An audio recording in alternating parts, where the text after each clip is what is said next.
the 12th Google Hangout session of the 5th International Women's Day edition of our Read for Pixels campaign.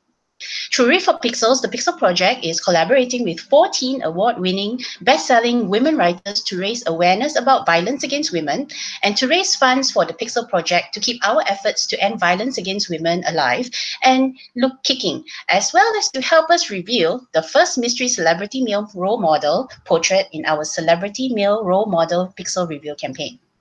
We'll be telling you more about the Read for Pixels fundraiser, which has lots and lots of exclusive author goodies a little later in this session. And you can find out more about the Pixel Project at www.thepixelproject.net. Now, today we have a very special guest for today's live Read for Pixels discussion and Q&A session, the fabulous award-winning fantasy author Molly Tanzer. Molly is the author of Creatures of Will and Temper, Creatures of Wanton Ruin, and the forthcoming Creatures of Charm and Hunger. She's also the author of the weird western Vermillion and many fantastical short stories. For more information about her critically acclaimed fiction and her editorial projects, please visit her website, mollytanzer.com.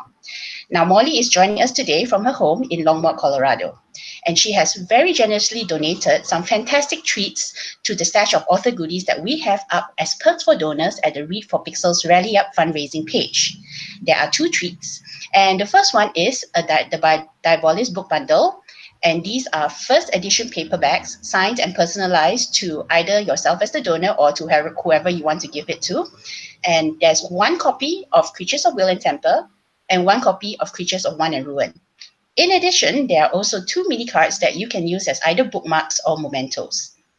And there are 2 of these bundles. However, they are only available for donors in the US. Now, the second one, though, is available for donors all over the world. And this is a 30-minute Skype chat for either yourself, or you can gift it to a friend, your reading group, or a library group. And this is a one-on-one Skype session to chat about anything from Molly's books to writing to stories or to, life in general with Molly. And this is, again, this is available to one generous donor anywhere in the world. Now, these goodies are exclusive and limited to the Pixel Project. So if you're a fan of Molly and her books, you better hurry up to donate to get it. Once someone snaps it up, it's gone. Now, we are currently at $3,480 of our $5,000 target, which we need to hit by April 15. So please do give generously. All funds, again, will go towards the Pixel Project's work to help end violence against women. Now, if you're watching this session on YouTube, you will also be able to ask Molly questions live. Just make sure you're logged into your YouTube account so that you can type in your questions into the chat box to the right of the YouTube screen. And Regina, who is our producer and chat box moderator today, will relay them to me to read out to Molly to answer. And now, Molly has a treat for you. She's going to be doing a reading. Now, let me get over to her. Hi, Molly. Hello. And you'll be doing a reading for us today? Yes, I will. I'll be reading a selection from Creatures of Want and Ruin, which is the second in my series. The first is Creatures of Will and Temper, as you said. This Creatures of Want and Ruin is the story of 2 women on Long Island, New York. My whole family is from Long Island. I was born in the South, but we're definitely from people from that area, to the point that there are roads in my mother's hometown named after our family. And, we've been there just for generations. And it's a little town on Long Island that not many people have heard of, called Amityville. And but this is not a horror house book. This is not a book about the Amityville horror. It is just about Amityville, because that's where my mother's from, and also from my grandmother. And one of the co-tagonists, that's what I've been calling them of this book, is sort of loosely based on my grandmother. My grandmother was an amazing person. She was a hunter, a duck hunter. She would dig for clams to feed her family. She was a bay woman. She would fish for snook and flounder.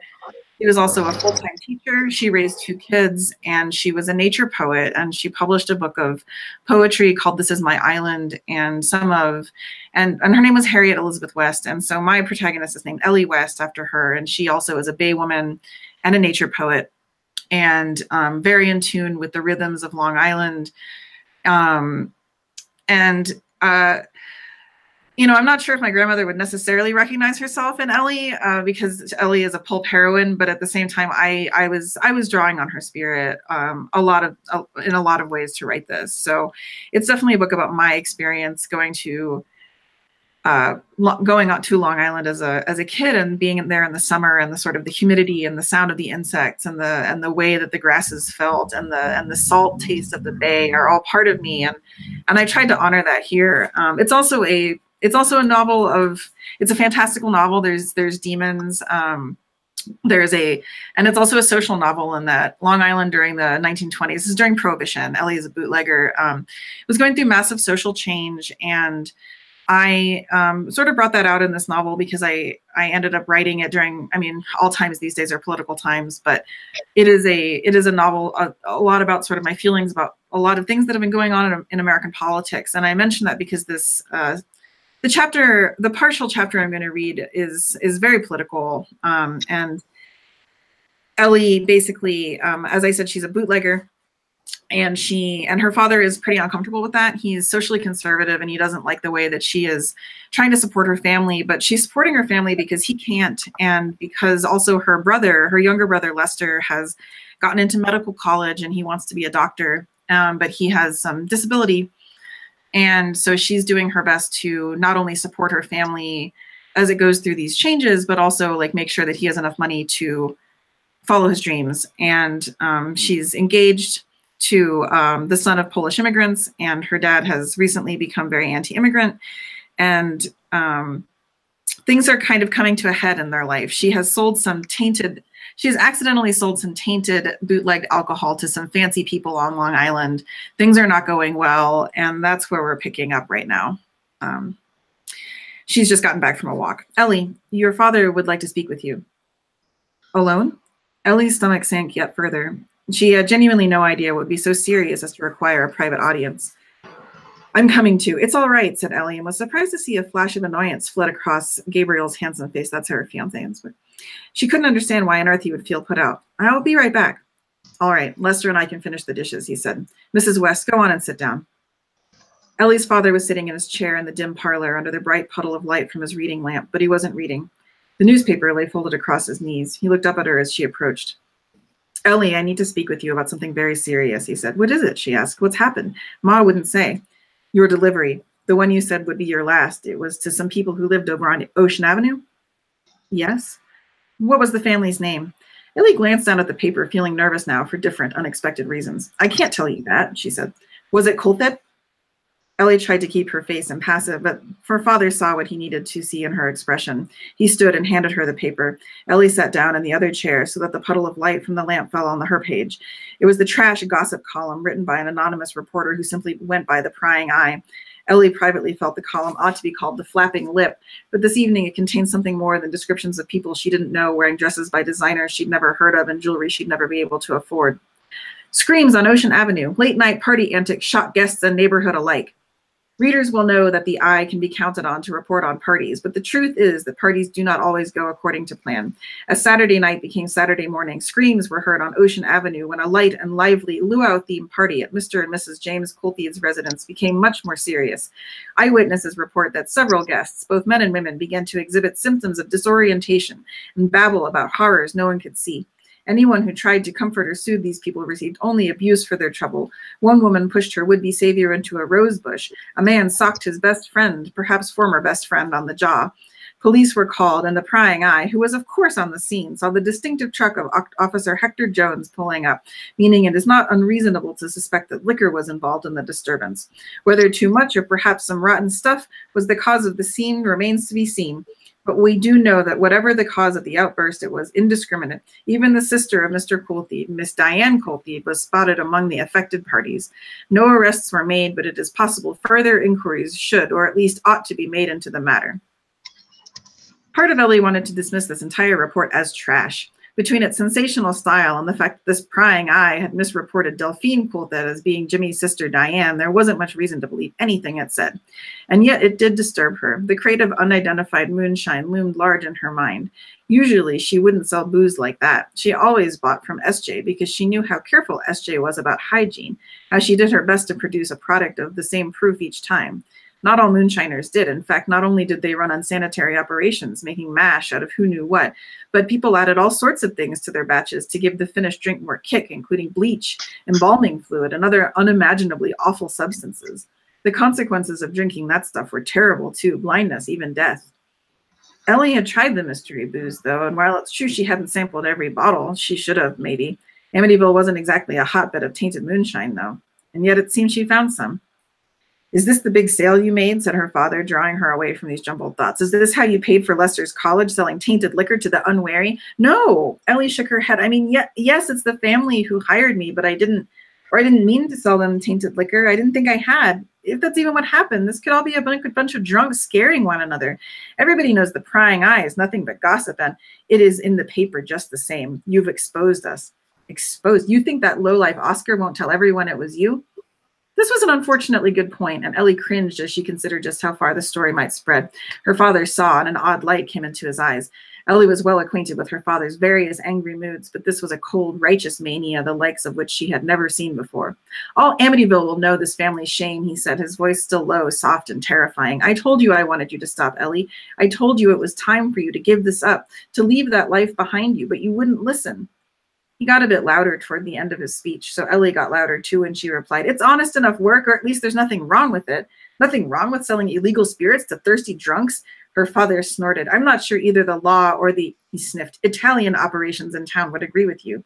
Ellie wasn't worried about the police for obvious reasons, but the mention of the mafia gave her pause. She hadn't spent too much time worrying about the big-time importers coming to shut her down or ask for a cut of her profits. Usually that happened when people got greedy.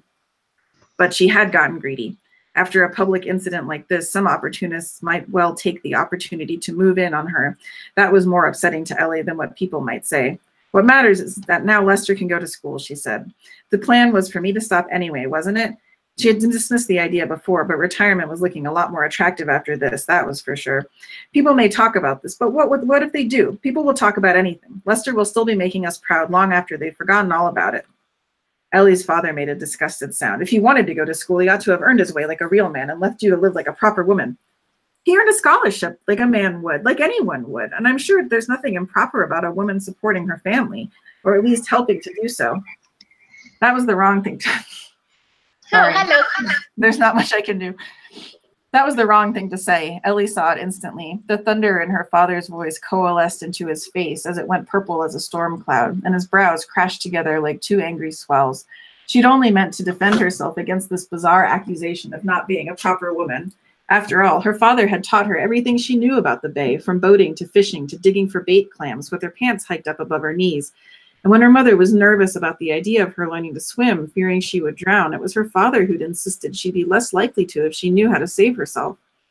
Ellie had been heartbroken when he went to war. She had always loved her mother, but her father had understood her. She'd been so grateful that he'd shared his bayman's wisdom with her, even though she was a girl and could never get a job on a trawler. Because of him, she'd been able to pick up the slack when he left, and that had made her proud, and she had thought her father would be proud of her too. He had quietly resented her for it. It always stung, but even that did not prepare her for his open criticism. Supporting your family, he said, chewing the words with an expression that as if they tasted bad to him. Is that what you think you're doing? You're not supporting this family, Elizabeth West. You're breaking it into pieces. How is that? It was an outrageous accusation, and Ellie did not bother to check her tone, nor did she repent when he glared at her. Your self-serving actions, which you consider support, have done more to undermine the structure of this family than my injury. Everything you do, Ellie, you do for your sake, not ours. You take pride in it when you should feel shame. It's time you accepted that you're no man of the house, no matter how much you affect being one. I've never affected anything. I've only ever done what needed to be done, she insisted. Though she wanted to, she did not add. And who else would have done it? A woman your age shouldn't be out on a boat fishing. She ought to be keeping house for her husband, giving him children and being quiet about it. Who are you? Ellie exclaimed, shocked. Don't you remember taking me out on the bay? I am who I am because of what you taught me. I don't remember teaching you to sass your own father. And I think I'll give it a rest there. I think I've... Okay, so first of all, hi, Molly's kitty. Everyone is saying hi to your kitten. Here he is. All 14 pounds. He's definitely in the way when he wants to be. Yeah.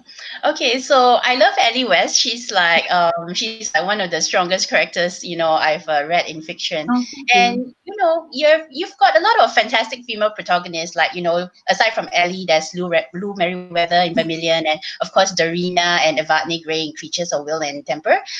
So, who or what are your inspirations for these characters? Gosh, that's such a big question. Honestly, it's the people around me. When I was writing Vermillion, I was heavily involved with a kung fu studio in Boulder that did traditional lion dance, and I did lion dance for a while. It's hard to think about now, where I'm just like, I can't believe I did all that stuff. But we served the Chinese and Vietnamese communities around Chinese New Year, and it was mostly a Chinese and Vietnamese studio, but it was close to me, which is how I ended up there. And there were so many amazing young people there. And I just listening to them and talking, because we were like an acting troupe almost. And a lot of that inspired Lou Merriweather and a few other people as well. But that spirit I tried to capture there. And, it's funny you mentioned Darina and Evadne, because I kind of see them as me at 18 and me at 28. But really that book is also for every young woman that I went to high school with. I went to an arts magnet public school in Florida when I was growing up, and I had an amazing group of female friends there, and we were all super dramatic, just like Darina, and we were all so convinced we knew everything in the world. And then when I started writing Creatures of Will and Temper, I thought about like how we'd all changed over the last decade, and that really inspired Evadne. Was that sort of like, what was life supposed to hand me? And it didn't. And this is what I've managed to get for myself. And so really it is always the people around me. Ellie's based on my grandmother. Delphine, her protagonist, she's more abstract. She's what I wanted to kind of give back to a lot of the women represented in 1920s like American novels, where like, Fitzgerald was an amazing writer, but it's not like any of his women are all that awesome. Like there's very few molds that women fit into in social novels of the 1920s, and I kind of wanted to add another layer to someone who might have really existed at that time and been in the background of The Great Gatsby or something like that. So I don't know, like women in women's literature is a passion of mine, and I'm lucky to have an amazing group of female friends, and I always have at every stage in my life. And they are usually the people who I find most inspirational. Okay, so yeah, like you mentioned, your books are actually set in like a lot of different eras, the late 19th century in Vermillion, and Creatures of Will and Tempest in the Victorian era, and your inspiration is modern. So your characters certainly, they don't fit into the typical feminine molds of those eras. So you've talked a bit about your inspiration on how you had your female protagonists break the gender barriers of those times. Now, how important was it to you or the story that, they do so? Well, it's an interesting question, because I think so my background is academic, and I dropped out of grad school to write fiction. I was just kind of done after my master's, and I don't regret it at all. But one of the things that I took away from the humanities program that I was a part of was that our perception of what the idea of breaking the mold is very tempered by an historical narrative that privileges interests other than women's interests. Like when I was researching Creatures of Will and Temper, I wanted Evadne to be, the party warrior, I guess, like she was sort of I wanted her to have a martial, because Darina was always going to be like a hopeful art critic. I wanted her sister to be kind of a meathead, and so I started thinking about like, well, what kind of sports were women into? And women fencing was actually like, it was considered something a proper young woman could do and still maintain her respectability. And yet, and so the ways that Evadne is breaking the mold are not necessarily her picking up a sword and fencing, but rather her sort of just giving, turning away from, rejecting the idea that certain things are going to make her happy, right? Like that's the way that she's breaking the mold. And I always try to find there are these women throughout history who always were gunslingers or fencers or bay women, and we just don't hear their stories because no one wanted, because the people writing those stories weren't interested in them. And so I never know how to answer questions about breaking the mold, because there always has been the idea of a mold, but like it's so much smaller. The people who fit into it are always so much smaller than history wants us to believe. Like people want to tell us of who we are by defining our past. But when we dig deeper, we can always find that like we've always been here, like women who said that's ridiculous and didn't do it and didn't do the thing, and therefore sort of lived on the margins. And that's the voice that I want to give my characters, is the voice of that sort of, it was normal to not be the norm. So I don't know. That was my not very good answer to that. Sorry. So I guess it wasn't. So you're not really. It was quite fairly easy for you to like break the stereotypes to yeah, and and especially in how did you help them to deal with like situations involving like sexism and misogyny and violence against women and girls in those eras? Was it difficult for you to write that? It is, and I sort of have deliberately tried to. How do I want to answer this question? The stories that I want to tell are about women beating that system, right? That I want them to be stories of, because I think that we need them. We need heroic stories. This is tangential thought, but I think sometimes about our recent obsession worldwide with superhero movies, right? Like this is just like, it's the biggest deal around. It's like Avengers Endgame. It's this, it's that. There's like Netflix originals, there's superheroes.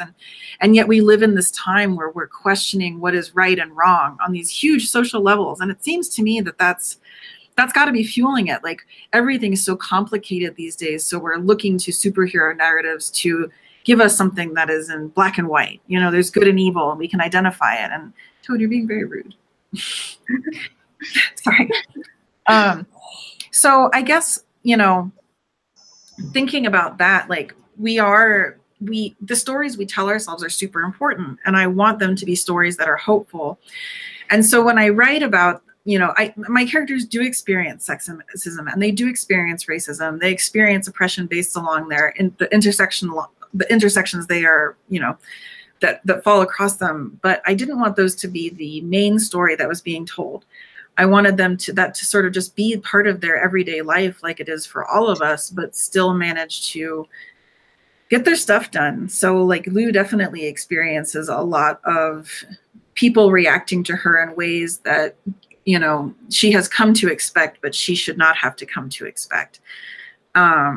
And yet the main story of her is someone who steps outside their comfort zone to do the right thing.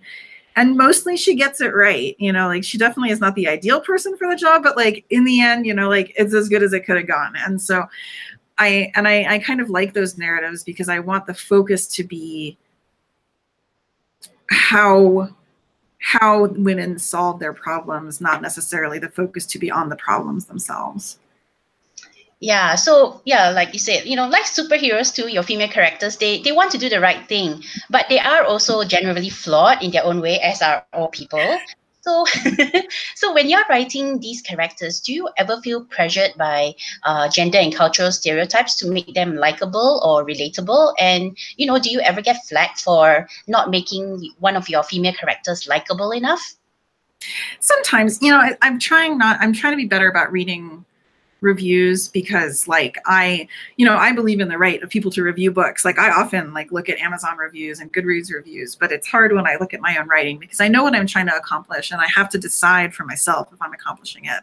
And I also and I want to write books that people enjoy reading, but what I come to a book wanting to write is not necessarily what every reader wants to read, and that's fine and that's fair. I guess I naturally like to write about people who are difficult because I've always been a very difficult person, and I like to feel seen when I'm reading a book, and so I do write books for the difficult people out there. But I haven't experienced, I feel like likability is one of those things that I see people discussing it, and I'm always like, what does that mean? Like, what is that like? Do we ask this question? Like when you think about The Princess Bride, is Princess Buttercup likable? It's never a question that entered my brain, and so people's concern with that always seems strange. I've never written to be likable, although I do try to write people who are I do feel that someone trying to do the right thing is inherently difficult to dislike.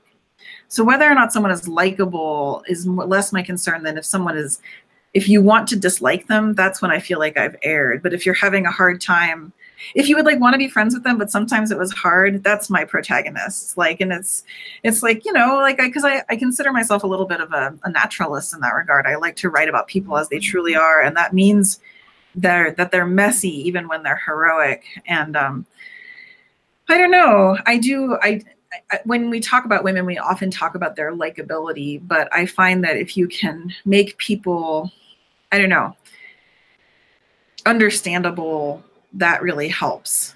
And people sometimes then don't even think about whether or not they like them or not, because they just feel that they're like a person, and you just have to deal with people. So yeah, and kind of conversely to that,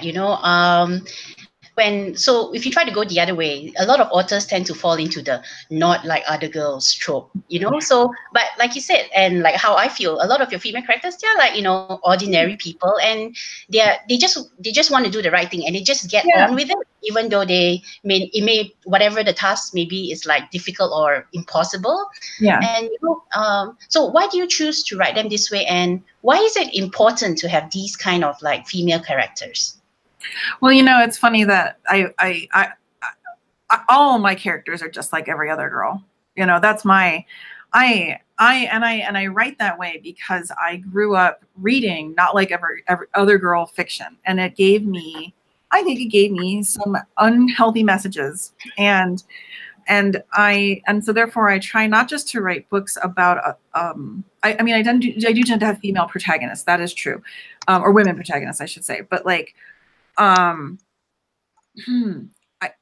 I always want them to be surrounded by other women, because that's how I've lived my life, and I would never trade it for anything else. I've always valued my female friends, and though I find that very relatable, and so I want that to be them. I want to write books where it could be obvious that anyone who was willing to step into that role could probably do pretty well, but maybe she has a few unique characteristics, I don't know how to drive a boat.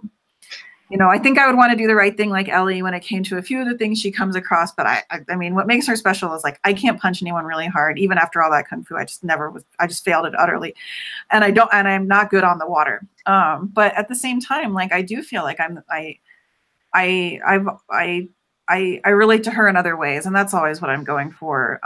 And I think it's important because I think we need to not just show women doing everything that anyone else in the world could do, but we also need to show them surrounded by other women who are also doing the same thing, because, it's not an exceptional thing when a woman is awesome.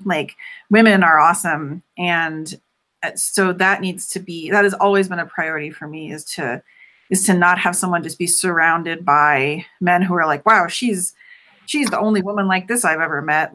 Most of the men I try to write are always just oh yes, another one of these types. And so, because I feel like that's often the reaction I get. So, okay, so that actually perfectly segues into our next bunch of questions. But before that, we do have a question from the audience. Oh, sure. So yeah, so Misty306 asks, which one of Molly's books should I read first? Well, gosh. I guess it depends on what you like. I've had a few titles go out of print recently. So of my 3 novels, I have to come down on the side of Creatures of Will and Temper, because it's my favorite. I know that sounds, I don't know, maybe I shouldn't say that. That sounds like I'm picking between my children. But I feel like I put a lot of myself into that book, and I really like it. Now, that said, that said, people have kind of liked Creatures of Want and Ruin better. You don't have to read Creatures of Will and Temper first. And people just love Vermillion. And I'm so grateful. I'm so eternally grateful that people love Vermillion. But it is definitely like, if you like a spunky heroine who's like in the mold of the urban fantasy, I know that's like a fraught term these days, but like, you know, she helps the dead rest when they're restless, and she's got a big gun and she's got a filthy mouth and she's just trying to get through her day like the rest of us. And so if that sounds fun, that's probably the right book to start with. But there is fencing and art history and Creatures of Will and Temper. It's just that not everyone is as enthralled by those things as I am. So maybe that's why I'm really biased in its favor. Yeah, the one thing I like is like your books are such a wide variety, so you know everyone should be able to find something to be able to read. Yeah, you know, one of the reasons I quit my PhD was I knew I could never focus on anything long enough to write a dissertation. And so when my publisher asked about me turning Creatures of Will and Temper into a series, they were like, well, after the end, does this happen? And I was like, no, that story is done. Like, if I'm writing other ones, they're going to be separate stories, because I don't have a lot of focus for like, I mean, I love big blockbuster series of like 18 book fantasy. I'm just like, yeah, where's number 19? But, you know, for myself, I'm just like, oh, I can't spend any more time in Victorian London. I'm going to go crazy. Like oh no, we're definitely going to New York. And then the third one is set in the north of England, in a small scenic village called Hawkshead, which is actually where Beatrix Potter set all those. And so it's beautiful. It looks just like, if you've seen her illustrations for Peter Rabbit and stuff, it's amazing. It's just like, there is Jeremiah Puddle Duck. She's running down. So but it's about like witches. So it's like, ooh, spooky. You didn't even know. So that's kind of fun. Wow. But yeah, I'm very easily distractible, as anyone who's listening to this interview conversation can probably tell. So. Well, Misty 306 says thank you. Well, thank you, Misty. Thanks for listening. Yeah, I mean, yeah, but unfortunately, throughout whatever time period or place we go to, there will always be, you know, misogynistic characters.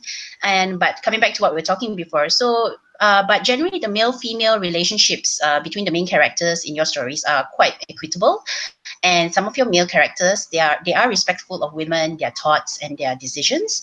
So what do you want your readers to take away from this?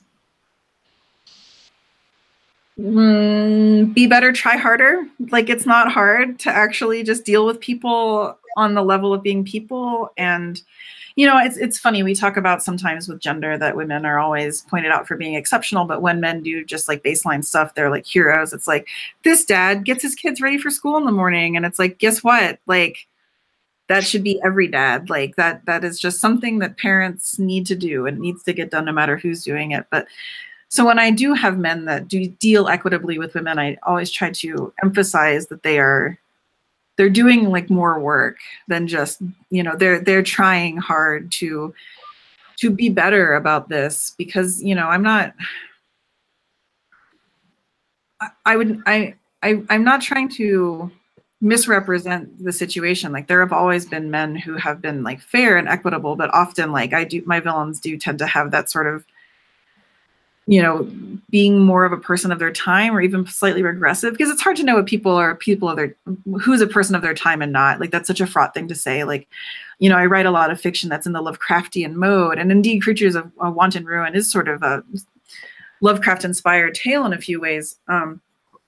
And people are always like, Lovecraft was a man of his time with his racial views. And it's like, he was actually way worse than people of his time. And also, like, Langston Hughes was writing at the same time, as my friend Lehman Kessler often says. And it's like, yeah, like, there have always been people who have done that work to be where they need to be. And then there are other people who refuse to do it. And whether or not that's being of their time, or whether or not we need to interrogate that further, like, I do like to show all of humanity when I have the opportunity. And that means sort of calling people on their stuff, but also allowing for the fact that there always have been people who have done the work, and are at least putting in the time to try to understand what like someone else's experience, and respect them for having it.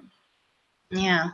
Well, you know, talking about things of our time, you know, now we have the Me Too movement, and relating to that, you know, the line between consent and coercion, it isn't always very clear in fantasy books, you know, whether it's epic fantasy, urban fantasy, or paranormal romance. Yeah. So you think this is an issue that writers in this genre have started tackling successfully in recent years? Yeah, I think consent is, I think it's so great. And like in Creatures of Wanton Ruin, actually, I did this reading a couple of weeks ago, and I had forgotten, oh God, it was just last week. And I had forgotten that there is there is a sex scene, and I knew it had the sex scene, but I was trying to be a little salacious. And but I had forgotten that there's like a very frank conversation about sort of consent and birth control in the middle of these two people about to like make it real. And like I was just sort of like, yeah, like I did put this in there because, you know, Delphine, the co-protagonist, she was both a suffragette and she was a birth control advocate of her time, and then left both movements because, you know, Finn is not a trash person, and there were just a lot of trash people on that in both movements. Like there was, but early birth control is super fraught because it's sort of intertwined with the idea of racial eugenics and class-based eugenics, which is, that's not what that's for. But you know, it's like hard to sort of look at that history and be like, these women were pioneers in a lot of ways, but they were still not there. And the same with suffrage, you know, like Susan B. Anthony, you know, I understand what she did that was great, but she was also extremely racist. And it's people don't like to interrogate that, but it's definitely true that early suffrage was extremely fraught when it came to race, and often ugly, like very, very ugly. And so I tried to honor both histories of like what women were doing right and how that might be alienating. And so it made sense for Finn to have this very like, well, we'll be using this kind of birth control, but like, let's also set up boundaries of what will happen tonight. And, you know, I didn't really think about the Me Too movement when I was writing it, but I am glad to see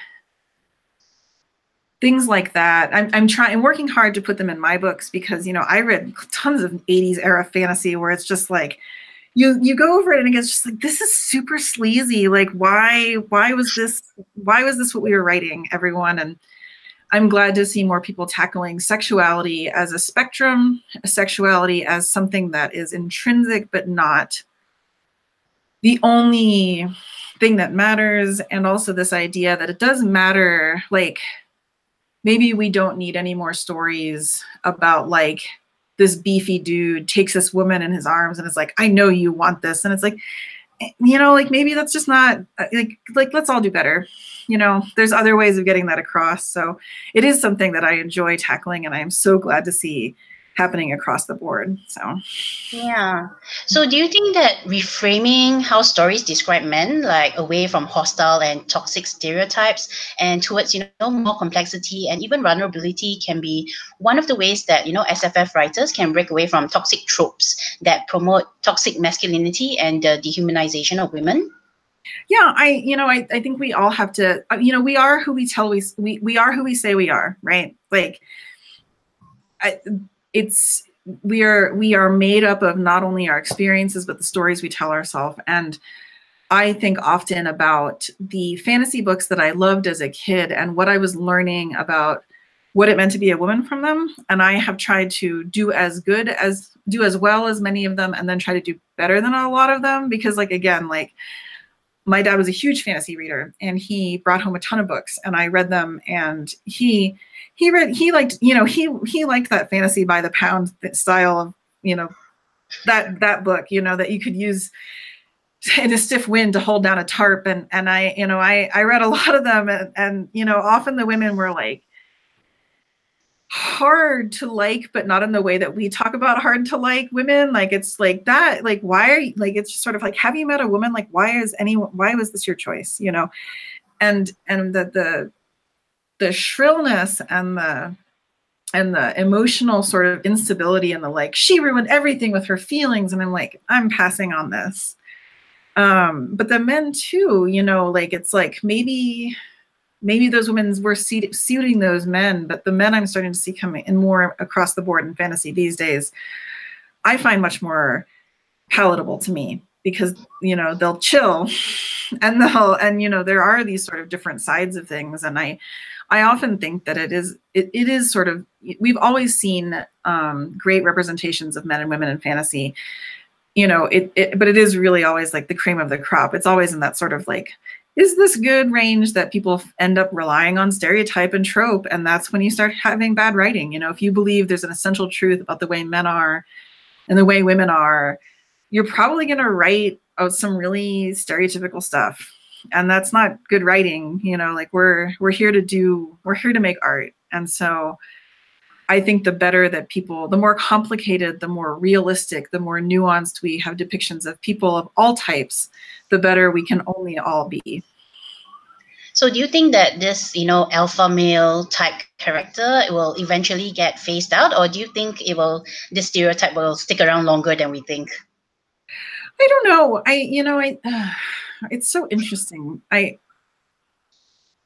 I think we will always see people there will always be writers for whom that is, who treat fantasy and as a place to act out their personal fantasies and not really realize that we're all seeing that that's what's happening there. Right. Like anytime I put anything even remotely weird in a book, I'm just like, well, everybody's going to know that I at least had that thought. Like, so I wonder sometimes if male writers, if they have that experience of the panopticon that women experience, where it's like, women always feel observed, and they are observed, and men are often much more invisible in that way. And I wonder if that's why sometimes men don't realize that, it's like, we see what you're doing and we know what you want now, and you've told us this. You didn't mean to, but you did. And I do think we will see I think we'll always see people relying on that idea of strong means this and that's the other thing. But, hopefully I do hope that as we try to do better, we will see better depictions of everyone, because, I love the pulps. That's my, this book that I just published is like an ode to them. I mention writers by name and publications, and that storytelling style of he punched him, and it was, we're not using any adverbs, and we're super direct language and stuff like that. I love that kind of stuff, and shrieking women and gauzy robes, and I'm just totally there for it. But if I'm going to be writing, that's not going to be what I'm writing. And I think it's okay to have, there's always a range of permissibility, and I think it's fine to like pulpy things, but I think we also have to be highly aware of when we're living and what people are learning, and just trying to sort of represent humanity a little bit better. So why not, let whoever wants to wear the gauzy robe and shriek, let them do it. I don't care. It doesn't have to be, it can be a cute anybody. I'll still be there. I'm there for the shriek. That's what's the important part. Oh no. Yeah, that's what I want. Yeah, and coming back to something you said earlier about, stories, and they are one of the most powerful ways of bringing about cultural change. Mm-hmm. So in your opinion, how can authors strike a balance in their storytelling between raising an awareness about violence against women while also telling an engaging story without, being pedantic or preachy about it? Man, if I had the easy answer to that, I could write a book on writing and probably make a lot of money. It's so hard, because I know I tend to be this is a social issue book, and it's whoa, reel it in. And so, I have mixed feelings about my success in every regard. And, I usually pick a couple of social things that I want to talk about when I write a book, even if it is consent. I mean, that was a huge theme of my second novel. But yeah, I don't know. I think it's, to me, so I write, I don't know if I might be making a different argument if I was writing literary fiction, but I don't. I write genre fiction, and sure, it's very literary genre fiction because I'm a nerd in that way. But to me, everything in a book needs to serve the story. And if you're writing about a social issue, it has to be serving the story. No one wants to read that Atlas Shrugged style of excuse me, put the plot on hold for a minute while I deliver this 45-minute speech on economics. And it's there's other reasons that book is trash. I'm not saying the rest is great, but that style of and now here are my ideas, it always falls flat because it's not serving the narrative. You have to be able to incorporate whatever you're talking about into the story itself, or it will seem as if it is lecturing someone. So to me, it's all about making it fit naturalistically. But the fact is that violence is part of women's lives across the world and through time. And, you know, it's very difficult sometimes to know how to discuss it without exploiting it, right? You know, how do you strike that balance? And I think I mean, what is the story you're telling? And asking that question, I think, can often be a really good guide for like, is this too heavy-handed, or is this too, like, why is the scene so graphic is a question. Like, you know, all of these things that we need to be sort of trying to do a little bit better. I think, again, like returning to the narrative is a good place to at least find your center. Okay. And, you know, talking about being academic, I'm going to throw in the Bechdel test here. So your stories definitely passed the Bechdel test, you know, with the depiction of complex and interesting relationships between women. So what do you think that many SSF authors still have trouble writing stories that pass the Bechdel test, despite the fact that there are many more things that women talk about other than men? And what can you suggest for writers who want to write female conversations and relationships realistically? Eavesdrop. That's what I do. I often eavesdrop constantly. I enjoy eating alone at restaurants and putting my phone away and listening to other people's conversations, because that is, to me, the best way of studying how people actually speak to one another. And no matter who's doing the speaking, like speech, you know, humans talk in such interesting ways. And it doesn't, and to me, I have not observed hard and fast differences between the way women and men speak. I have not observed that there are that many differences in their topics. And so, you know, writing women realistically means listening to women. And that's my hack. My, you know, can you listen to a conversation in a restaurant, and then when those people leave and you're drinking your last cup of coffee, like, jot it down and see what you remember them saying, and think about it that way. Like, have you and like, you know, if you were telling a story, like, how would you alter it? I think those kinds of exercises are great because they're gender neutral as well. If you're listening, then you can't be, you know, you're listening to people talk. And as for the Bechdel test and all of these things, like, I'm always surprised when I find things that don't pass it. And I've been intrigued by all these new tests that people have come up with, like the Makomori test and the, you know, all of these things. Like, I always find them interesting because it does show our failings. And one of those, but the fundamental failing there is, who are your characters in this? You know, like, who populates your story, whether it's a short story or a novel or a film or a television episode, like, who's on the screen and who's talking and why. If all of your major roles are filled by men, then like, if women have the opportunity to be like the friend and then her friend, then naturally they are going to be talking about someone's love interest. Like, that is what friends do for one another. And that should never change. You should always be able to talk to your friends about that. But what would happen if that person, if once we have like a female superior, or like a woman who is, you know, in a professional role, like, once we start allocating those roles to women, people of color, people who fall along different intersection lines, you know, then we will see much better. We will see conversation happening because there will be people to talk to. But the first step is just getting people in the story, right? You have to have them before they can interact. And many people seem hesitant, and it's just like, well, why does this person have to be a man? You know, like, why? And if you don't have a good reason, then you know, change it up. So yeah.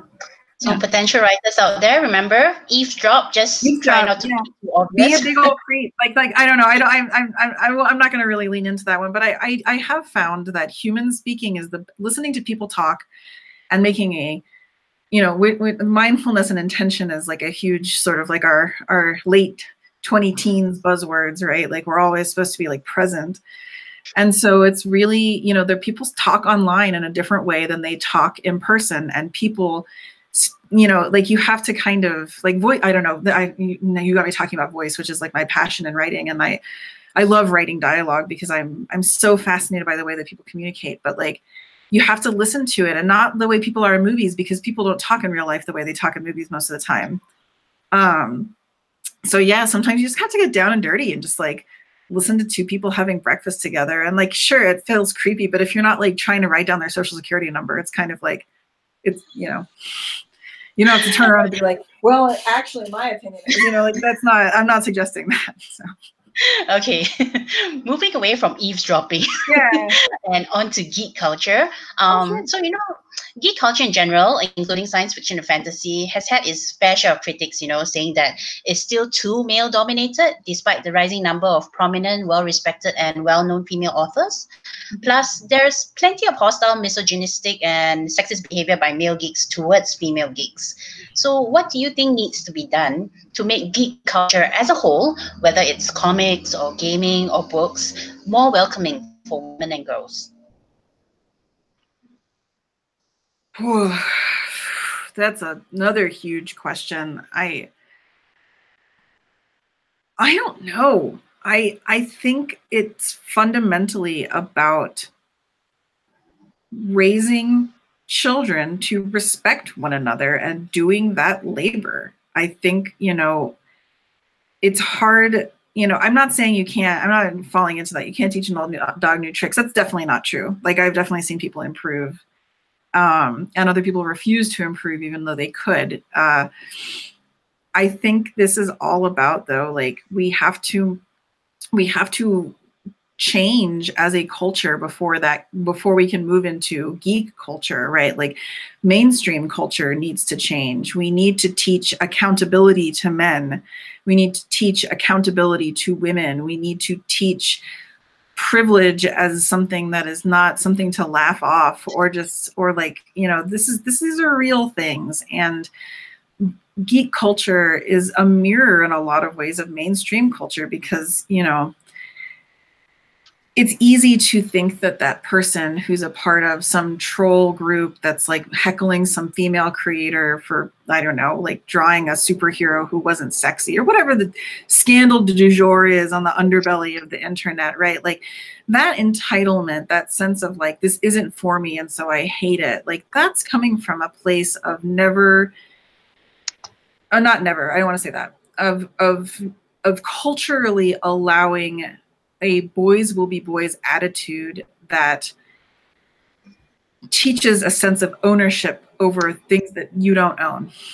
And so like, I think that the work of geek, the work that needs to be done in geek culture needs to be done on culture writ large. And then I think the more that we can improve on how do we treat one another in 2019, you know, like here we all are, like, are we still doing this? Like, and if so, why? Like, how can we change and be better? Like, I think the more work we do there, just playground stuff, then we'll see it in geek culture, because, you know, that's where geek culture is. So I don't know. That's my not very good answer again. Sorry. Thinking a lot about it though. So like, that's why I'm sort of like, I have all these thoughts. Let me share them with you.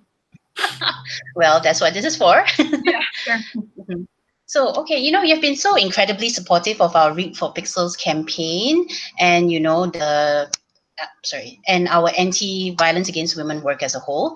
So, obvious question, but why do you support the cause to end violence against women? Because people think that the work has already been done, and it hasn't.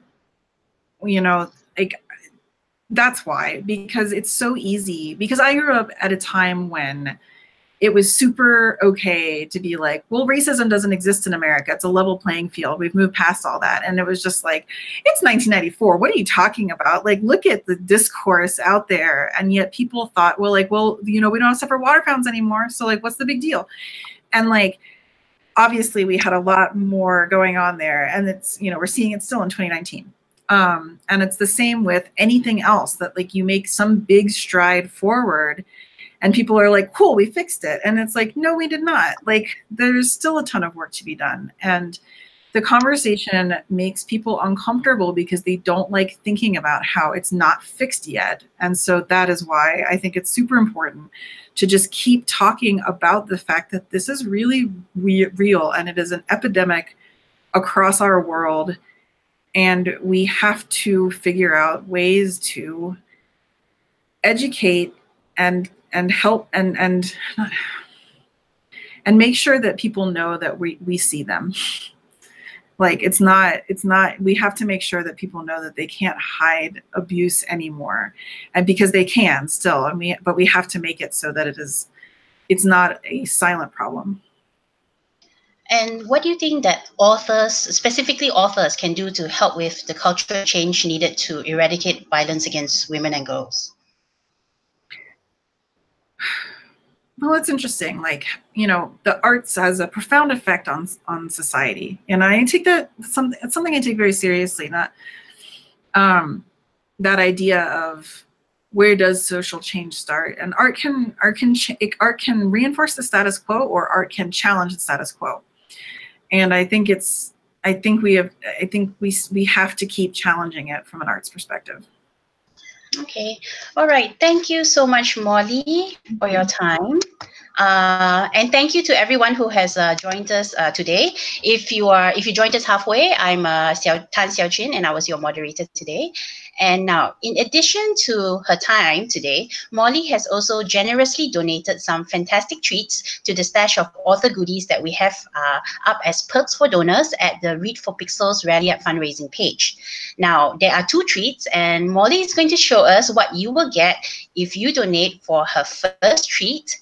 And this is the Diabolus book bundle, all first edition paperbacks, which are going to be signed and personalized. And the first book is Creatures of Will and Temper. I got it right here. This amazing cover art. And the second book is for Creatures of Wanton Ruin. It's kind of sequel. Yep. There you go. That's the beautiful book you'll be getting. Absolutely. And there are also, in addition, 2 mini cards, which you can use as either bookmarks or mementos. Yeah, I've got this. This is some original art that was done to promote Creatures of Want and Ruin, and it's Tanzer's original Amityville moonshine. I wanted to kind of look like a liquor bottle, and it has, information on the back. Limited edition. And then finally, I have this amazing item from my debut that my publisher, Ross Lockhart had made up, and they're Lou Merriweather's Ghost Specs, and it's a bookmark. But yeah, you can have your very own Lou Merriweather dead goggles. And I don't have too many of these left, so I threw them in as like and I don't think I got across just how rare they are at this point, but I've been guarding my stock judiciously, because like once they're gone, they're gone. So you can have your very own pair. There's not too many out there. So. Okay, thank you. Thank you so much for showing those off, Molly. So remember that those are extremely rare, and Molly is like purposely allocating some of those just for the Pixel project. So, and there are 2 of these bundles available for, unfortunately, donors in the US only. So please do go and donate. And there is also a second treat, and this is a 30-minute Skype chat for either yourself, or you can give it to a friend, or for your reading group or library group. And this would be a one-on-one Skype session to chat about anything with Molly. You can talk about her books, you can talk about writing or stories, or, just about life in general. And this is available worldwide for 1 generous donor, only 1. Okay. Yeah. Now, these goodies are exclusive, and they are limited to the Pixel project. So if you're a fan of Molly and her books, please hurry up, to donate and get it, because once someone snaps it up, they're all gone. And we also have plenty more author goodies available from authors including Rebecca Roanhorse, Lisa Sherin, Laura Engelman, Tanana Reeve-Dew, and many more. And these goodies will be available until April 15th. So please do give generously to help us reach our target of $5,000. And all funds will be going to the Pixel Project to help end violence against women. Now, let me share this screenshot. Okay, so you can donate to get any of these author goodies on Rally Up at bit.ly/R4P Rally Up IWD 2019. And if you want to learn more about Read for Pixels, you can go to bit.ly/Read for Pixels. To find out more about violence against women and what you can do about it, you can visit the Pixel Project's website at www.thepixelproject.net. And, once again, to find out more about the mystery male celebrity on our Celebrity Male Role Model Pixel Reveal campaign, please visit reveal.thepixelproject.net to learn more about it. And, please do donate generously to help us reveal pixels to, find out who this mystery celebrity male is and to help us raise $1 million for our cause. Now, Molly, let's get you back on the screen. Oops. Okay. All right. Are there any announcements that you want to share, Molly? The third in my series, Creatures of Charm and Hunger, will be out in the spring of 2020. I've been busily finishing up that and working on it with my editor. And other than that, I'll be definitely doing some cons this year. I will be at Necronomicon. I'm definitely going to that, and I will be. I don't think it's been announced, but I'll be in the Bay Area doing a reading that I can talk about a little bit later. But if you're a Bay Area reader, I will be coming out there this year. And yeah, other than that, I guess a local reading I'll be doing. I don't have my planner right now, but I'm doing Noir at the Bar down in Denver, and that should be pretty fun. So if you're local to me, it's the first Friday night of Passover. That's when it is, and because I'm doing stuff on Saturday night, then I'm doing the reading on Friday night. So whatever that is, you can Google that date. I think it's like late April, and so I'll be down there doing that. And I'm not sure what I'll be reading there yet, but it might be a selection from the new book, so that should be really fun. Okay. Thank you so much, Molly, and to everyone who has joined us today. So wishing you a good day or good night wherever you are, and happy reading. Yeah. Thanks so much.